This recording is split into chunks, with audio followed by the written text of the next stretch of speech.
금주 화요일 발렌타인스데이죠. 그래서 제가 사랑에 관해서 말씀을 준비를 했습니다. 그리고 제목 눈먼 사랑이라고 적었습니다. 가수 이영현이라는 분의 눈먼 사랑이라는 노래가 있는데 그 가사가 이렇게 됩니다. 이거 뒤쪽에 나와 있는 부분입니다. 사랑에 눈이 멀어서 그 사랑이 너무 좋아서 알고 있어도 말할 수 없어 안타까운 내 마음. 지금 제가 이걸 읽고 있는데 아주 흐뭇하게 이걸 들으면서 아주 기뻐하고 계신 분들이 계신 것 같아요. 마치 여러분들의 남편, 아내를 향한 여러분의 마음인 것 같아서, 그죠? 네, 아마 그럴 거예요. 지독한 나의 사랑이, 떠나간 너의 사랑이 상처로 남을지라도 모른 척 산다 해도 아픈 거라고, 어쩔 수 없는 거라고 스스로 날 그렇게 위로하며 또 한 번 사랑을 기다려.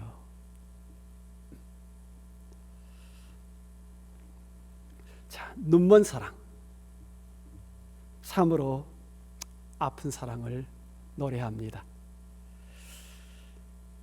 그런데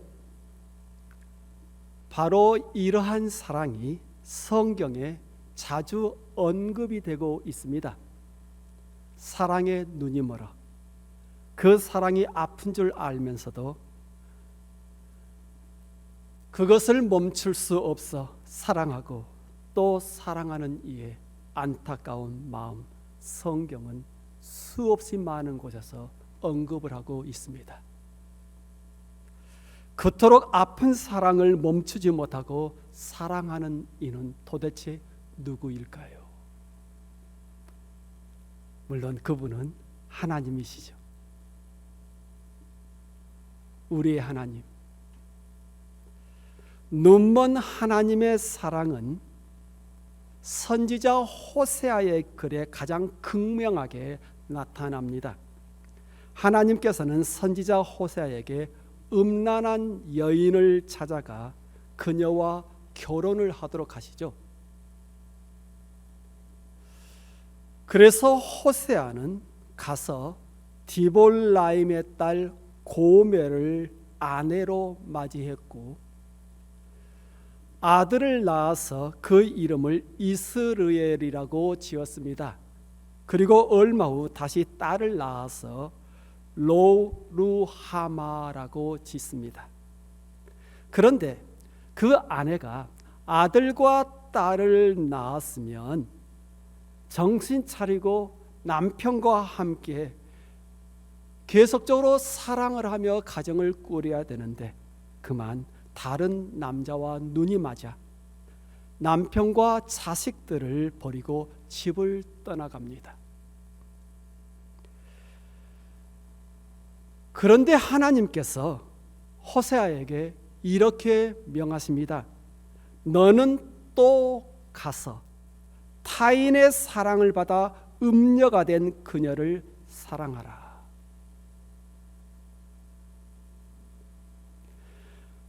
순종하는 마음으로 호세아는 은 15개와 보리 한 호멜을 들고 가서 창녀가 되어버린 그녀의 몸값을 대신 지불하고 그녀를 집으로 데려옵니다. 그리고 자신과 함께 지내면서 다시는 행음하지 말고 다른 남자를 따르지 말라고 신신당부를 합니다. 이렇게 볼 것 같으면 선지자로서의 삶을 산다라는 것은 참 도전적인 거죠.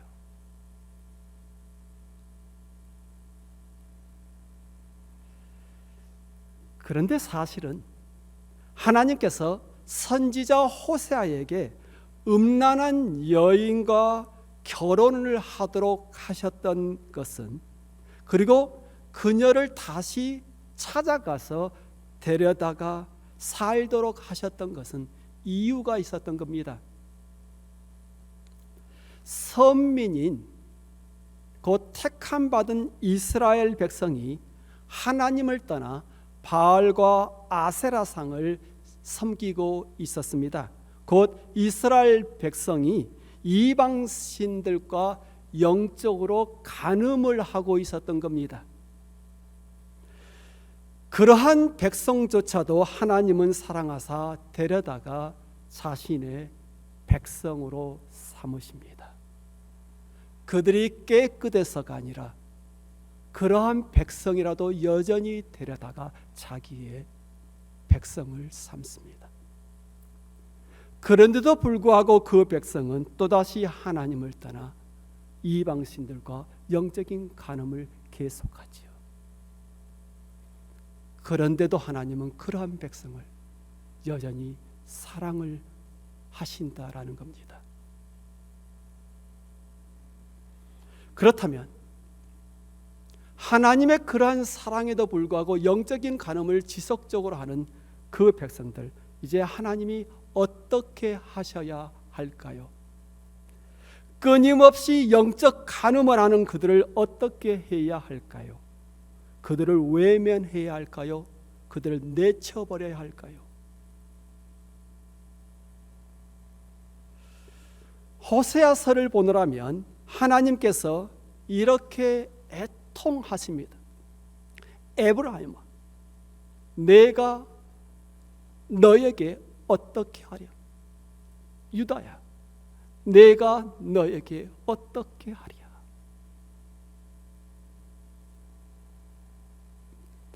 물론 여기서 에브라임과 유다는 북왕국 이스라엘과 남왕국 유다를 의미하죠. 이스라엘 백성이 끊임없이 이방 신들과 바람을 피워도 그들을 향한 하나님의 사랑은 멈추지 않았다라는 겁니다. 마음이 아프고 너무나 아프기만 합니다. 그들을 잊고 싶어도 잊지를 못해요. 왜냐하면 그들을 사랑하기, 이것을 눈먼 사랑이라고 그러죠. 슬프디 슬픈 사랑.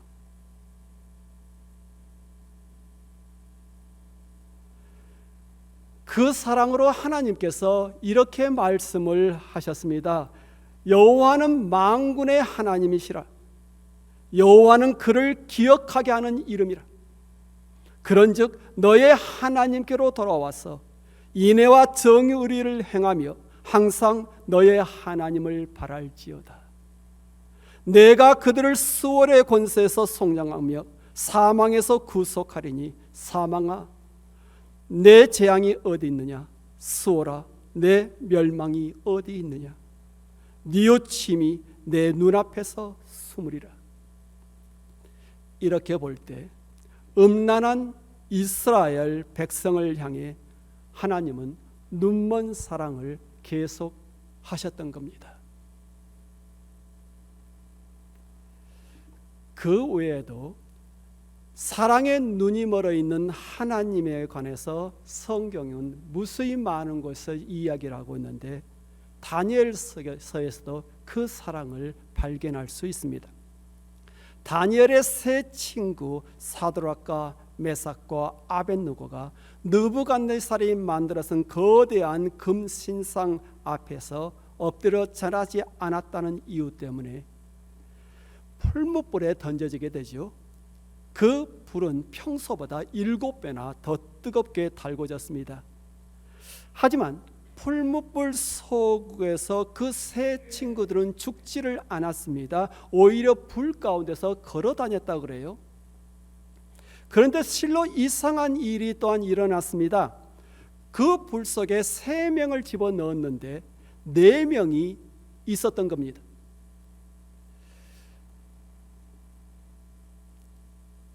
세 사람을 넣었는데 4사람이 있었다. 물론 다른 한 사람, 그는 하나님의 아들이셨죠. 하나님께서 그 세 친구를 뜨거운 풀무불에서 보호하려고 친히 그 불 속으로 뛰어드셨던 것이요. 그래서 그들을 보호를 하셨던 거죠.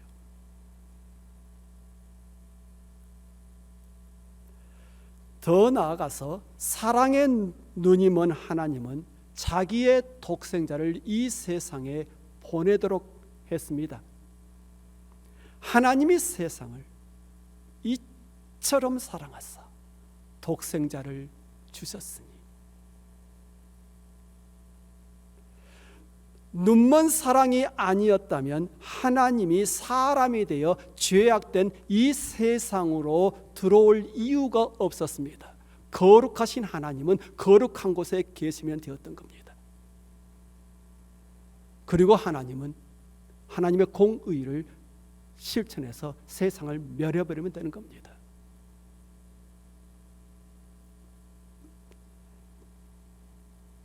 하나님께서 이 세상을 너무 사랑했기에 하나님이 이 세상을 향해 사랑의 눈이 멀어서 그가 사람이 되어 이 땅에 오셨던 성육신 사건이 일어나게 된 거죠.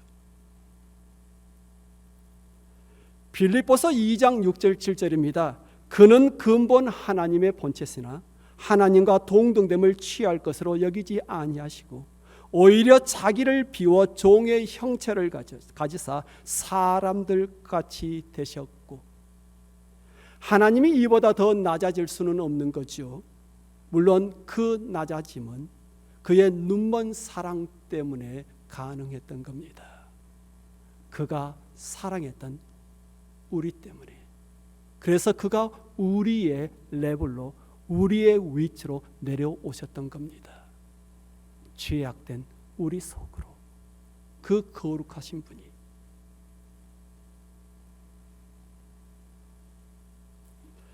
그뿐만 아니라 사랑한 자신의 백성을 위해 하나님은 자기 아들 십자가에서 죽도록 하셨습니다.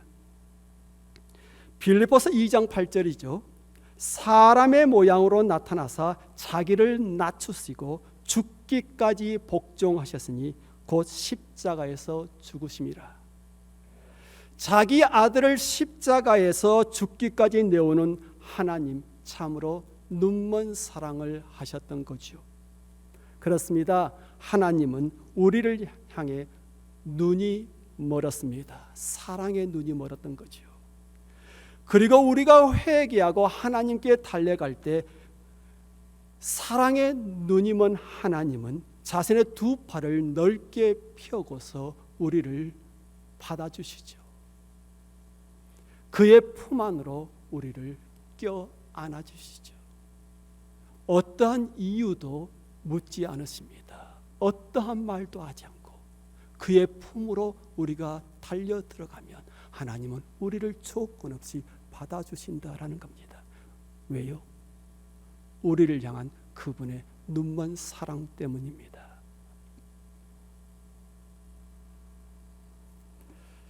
눈먼 하나님의 사랑은 또한 우리에게 새로운 법을 가져다 주도록 했습니다. 옛법, 달리 말해서 율법. 죄를 지으면 죄를 지은 자가 자기 죄값을 마땅히 지불해야 한다라는 것이죠. 그것을 흔히 말해서 하나님의 공의라고 그럽니다. 하지만 눈먼 사랑이 공의의 법을 파기하지 않으면서 새로운 법, 곧 달리 말해서 은혜의 법을 우리에게 가져오도록 했던 겁니다. 우리가 마땅히 지불해야 될 죄값을 십자가에서 대신 지불하신 하나님께서 우리로 하여금 더 이상 율법이 아니라 은혜의 법, 그 새로운 법 가운데 기뻐하며 살아가도록 하셨던 거죠. 전혀 다른 차원의 신앙의 길을 활짝 우리에게 열어주셨던 겁니다. 물론 이것은 우리를 향한 하나님의 눈먼 사랑 때문에 가능했던 거죠. 그래서 우리는 나를 따르라 하시며 앞서 길을 가시는 주님을 따르게 되었습니다. 그 뒤를 따라가면 죄악된 성품이, 죄악된 우리가 주님을 닮아가게 되었던 거죠. 주님의 인격과 주님의 성품을 닮아가고 주님의 고귀한 뜻을 쫓아가게 되었던 겁니다. 달리 말해서 주님의 뒤를 따르면서 매일마다 우리는 하나님의 사랑을 배워가게 된 겁니다. 그 눈먼 사랑을. 또한 우리는 그 사랑을 감사해야 하고 그 사랑을 찬송하며 살아가게 된 거지요. 그게 우리 그리스도인들의 삶입니다.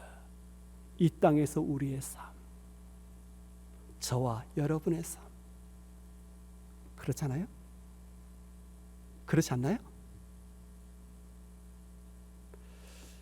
크로스비 여사 4,000개 이상의 찬송시를 썼던 여인이죠.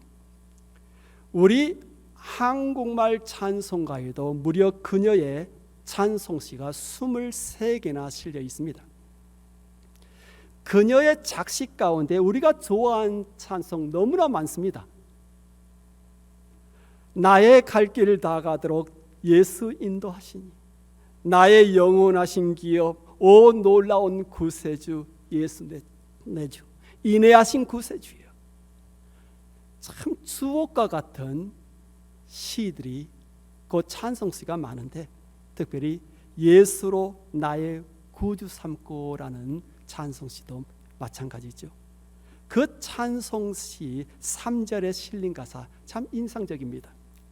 주 안의 기쁨 누림으로 마음의 풍랑이 잔잔하니 세상과 나는 간 곳 없고 구속한 주만 보이도다.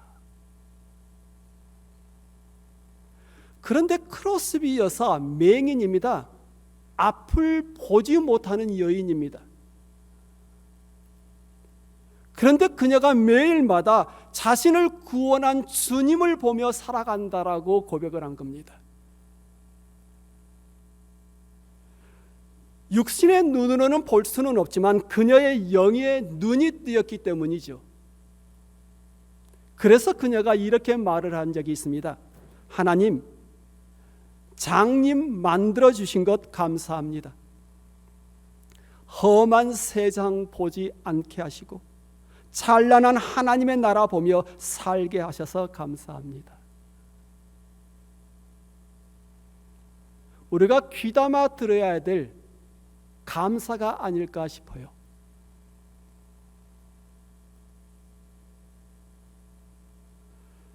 그리고 우리 역시 이렇게 기도해야 되지 않을까 싶습니다. 시편 기자의 고백입니다. 내 눈을 열어서 주의 율법에서 놀라운 것을 보게 하소서. 이 고백을 저는 이렇게 좀 바꿔보고 싶습니다. 내 눈을 열어서, 내 영의 눈을 열어서 주의 말씀에서 하나님의 눈먼 사랑을 보게 하소서.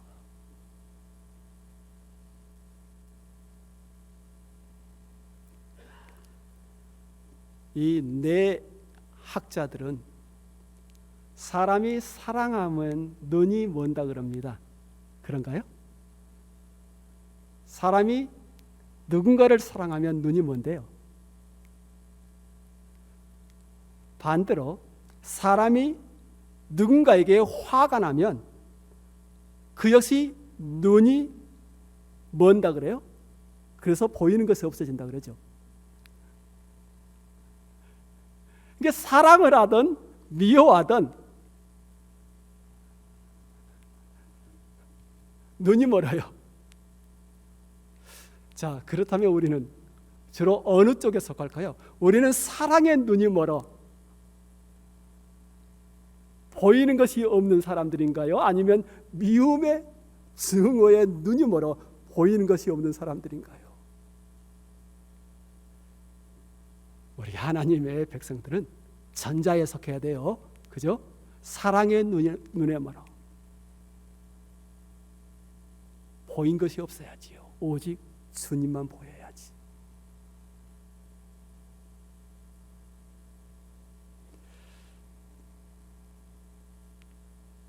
하나님께서 우리를 너무나 사랑하셔서 그의 눈이 멀었습니다.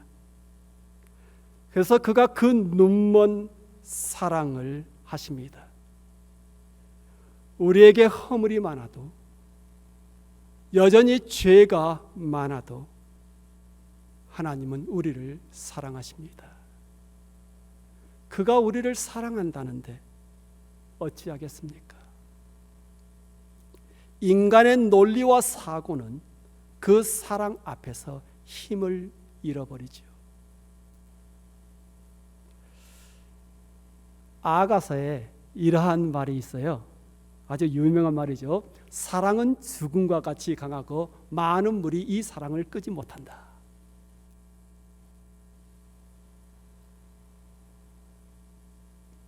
사실 하나님의 사랑을 참 잘 표현하고 있는 말입니다. 우리가 하나님께 받은 사랑이 바로 이런 겁니다. 하나님께서 우리를 사랑할 이유나 조건은 전혀 없었습니다. 아니, 제가 저를 봤을 때 그런 것 같아요. 하나님이 나를 사랑할 이유와 조건은 전혀 없었던 것 같아요. 그런데 하나님이 나를 사랑하신다는 겁니다. 나를 위해서 자신의 독생자를 나에게 보내주셨다 그럽니다. 그리고 그 독생자가 나를 위해서 골고다 십자가에 못 박혀 죽으셨다 그럽니다. 나는 한 게 없는데, 나는 아무것도 한 게 없는데, 오직 한 가지 이유 때문입니다. 나를 향한 하나님의 눈먼 사랑 때문에.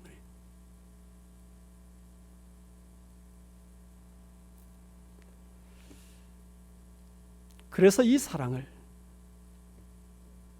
배워가고, 그 사랑을 배워간 만큼 감사하고 찬송하고, 그리고 그 사랑 닮아가려고 나름대로 노력을 합니다. 개인적으로 저는 옥회하면서 이 사랑을 배워가면서 율법이 아니라 은혜의 복음을 전하는 전도자가 되기로 결단을 했습니다.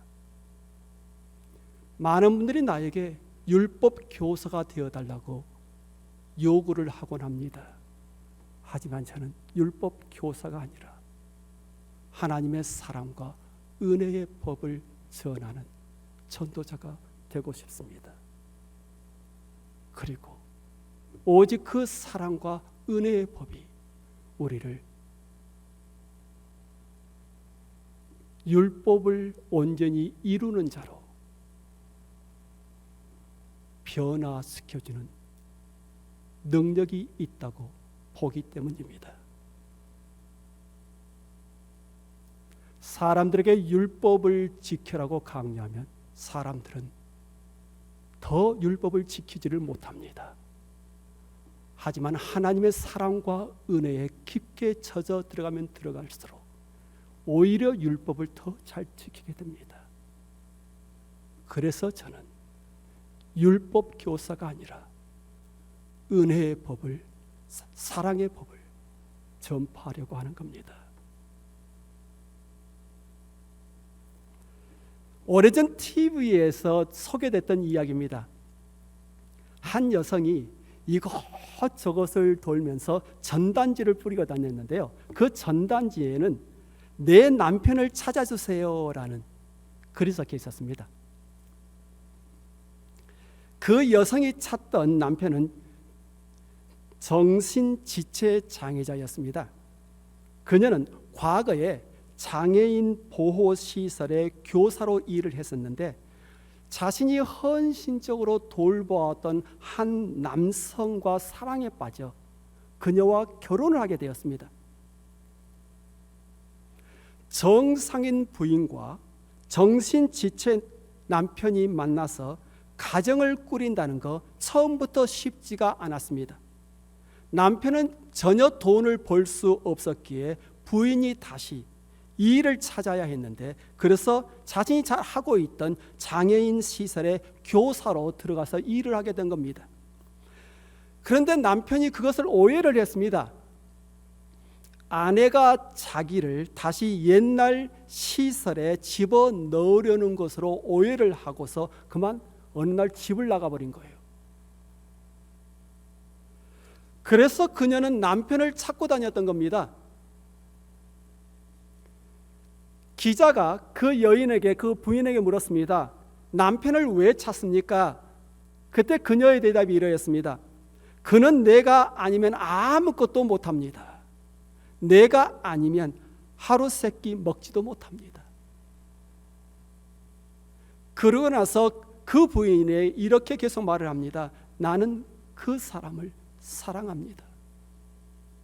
이제는 나도 그가 없이는 살지 못합니다.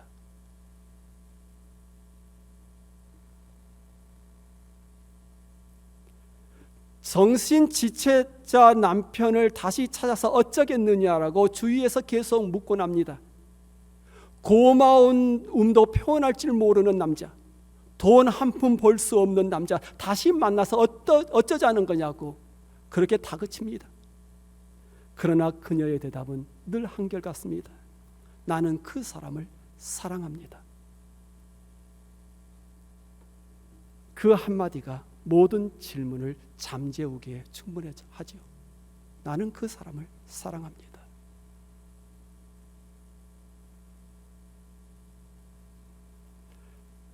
장자의 소요에 실려 있는 글입니다.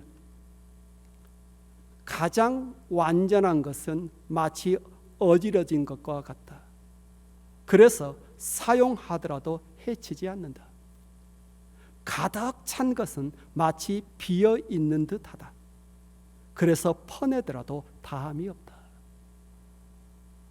가장 고든 것은 마치 굽은 듯하고, 가장 뛰어난 기교는 마치 서툰 듯하며, 가장 잘하는 말은 천하의 말은 마치 더듬는 듯하다. 고요함은 조급함을 이기고 추위는 더위를 이기는 법이다. 맑고 고요함이 천하의 올바름이다.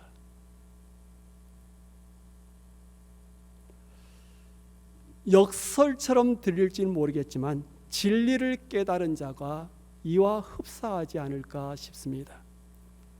변은 익으면 익을수록 고개를 숙이죠.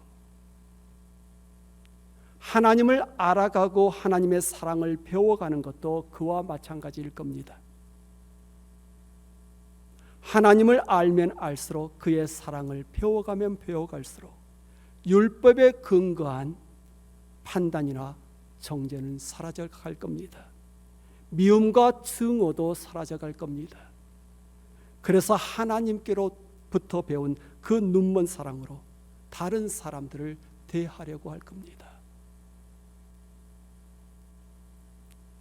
금주 화요일 2월 14일 발렌타인스데이죠. 이날의 이유에 아마 알고들 계실 겁니다. 로마 시대에는 군단병들의 결혼이 금지되어 있었죠. 가족이 그리워 탈영할 것을 염려했기 때문입니다. 아우구스투스 황제가 제국 망을 확립을 하고서 국경에 이제 군사들을 배치를 했는데, 그때 그 배치된 군인들이 누군가하고 사랑에 빠지게 되면 이런저런 문제가 발생했습니다. 몰래 아이를 키우다가 전역을 하고서 정식으로 결혼을 하기도 했지만, 전역을 하기 전에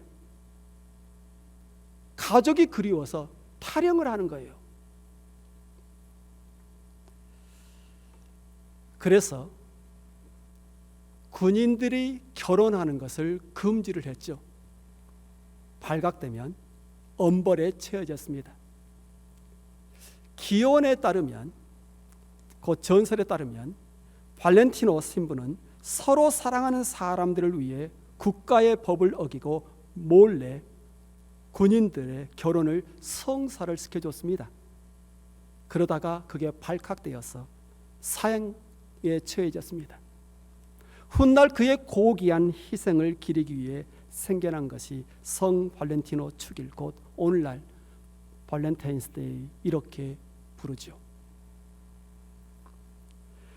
그런데 세상 사람들이 주로 행하는 발렌타인스데이 의미가 아니라 그리스도인다운 발렌타인스데이 의미로서 서로가 서로에게 사랑합니다라고 말해 주었으면 좋겠습니다. 비록 허물이 많아도, 비록 냄새가 나도 내가 당신을 사랑합니다라고 말해 주었으면 좋겠습니다. 주의 사랑으로 당신을 사랑합니다. 가정에서, 직장에서, 교회에서 함께 더불어 삶을 살아가는 이웃들과 사이에서 내가 있는 그대로 당신을 사랑합니다. 말해 주었으면 좋겠습니다. 하나님의 눈먼 사랑, 그 눈먼 사랑을 배워가며 실천해 갔으면 합니다. 주 예수께서 그의 제자들에게 이렇게 말씀하셨습니다. 너희가 서로 사랑하면 이로써 모든 사람이 너희가 내 제자인 줄 알리라. 우리 교회 앞 배너에 크게 두 성경 문구가 있는데 지금 현재 저가 서 있는 왼쪽 편에 이 문구가 바로 이 구절입니다. 우리는 매주마다 이 구절을 지금 읽고 있습니다.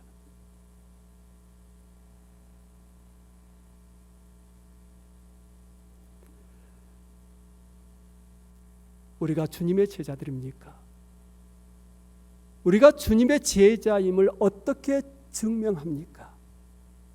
By this, by this. 한국말에서 이로써, 이렇게 하면.